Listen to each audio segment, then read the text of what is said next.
আসসালামু আলাইকুম রহমতুল্লাহ। হ্যালো আমার দর্শক প্রিয় ভাইরা, আসসালামু আলাইকুম। যারা দেখতেছেন এই যে গ্রাম, এটা হলো বাংলাদেশের ঢাকা শহরের পাশে একটি গ্রাম। এই গ্রাম এখন আধুনিক হচ্ছে দিনে দিনে। বাংলাদেশের গ্রাম দেখেন এরকম খুব নিরিবিলি, এবং বাংলাদেশের এই গ্রামের মধ্যে মানে প্রতি অনেক সুন্দর সাজানো, এবং ওই গ্রামে বহুতলা ভবন আসে প্রতিটা ব্লগে, প্রতি রাস্তায়। এই জায়গাতে সুন্দর গ্রাম, এই গ্রামের রাস্তা, এগুলো বাংলাদেশের গ্রাম আর কি।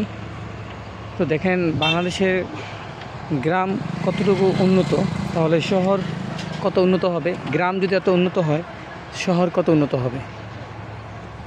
আসলে বিশ্বের সব দেশে বাংলাদেশের সাথে এখন পেরে উঠতেছে না। বাংলাদেশের গ্রামগুলো দেখেন কত উন্নত হয়ে গেছে।